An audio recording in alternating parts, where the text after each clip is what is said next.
Now for a slice of Bristol's musical history. A series of films is being made about the city's reggae sound systems from the 1970s and 80s. The movement involved huge banks of speakers being built in the houses and streets of St Paul's, influencing some famous names of today. Andy Howard reports.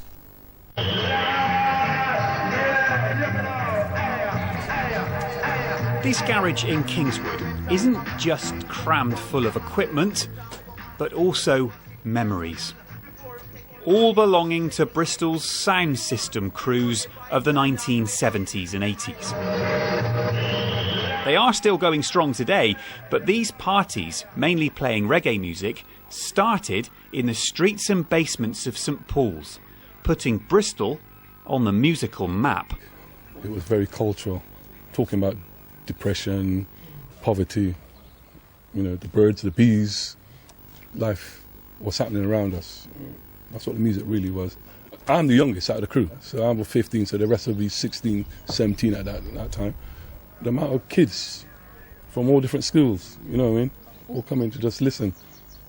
Crazy. It's just overwhelming, really, when you really think about it. It felt good. I remember the Bamboo Club, every Saturday night that was packed, top to bottom.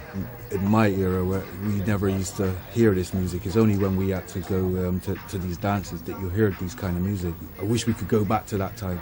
But that time was as much about building the speakers as it was making the music coming out of them.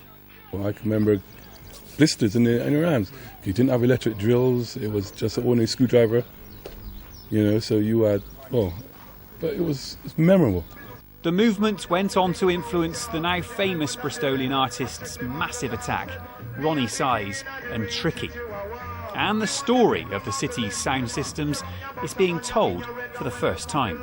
These guys are very modest. They don't go around boasting about their achievements. And I thought, well, hey, it's an injustice. No one's ever documented the sound systems. No one's ever preserved the tapes. So, talk to these guys. And I collected these photographs, and that's where I came. And I thought, well, let's start. Stories, photos and live recordings from those first Bristol Sound System nights are now on YouTube. There for the whole world to enjoy, more than 40 years after they started. Andy Howard, BBC Points West. Well, the music promoter, Darren Watson, also known as General D, grew up in Bristol. He says very few young musicians understand the importance of the reggae sound systems.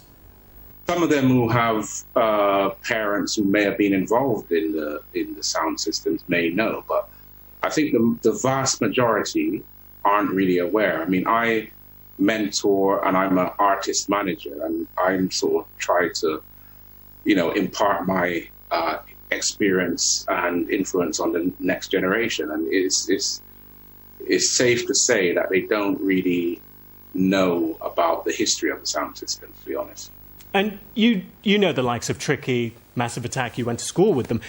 I guess, would you see them actually being the artists that they are without it? Like you say, I went to school with Mushroom for Massive Attack. Roni Size, big drum and bass producer from Bristol, he started, his roots were actually on the sound system. You have today's, for instance, Stormzy, you have Skepta, you have Dizzy Rascal, for instance. I mean, all these people, they would not be where they are without the reggae sound system.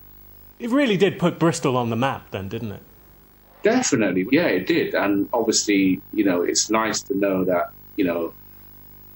it's being recognised now that the sound system did have a huge influence on these people who are now major stars. General D, thank you very much.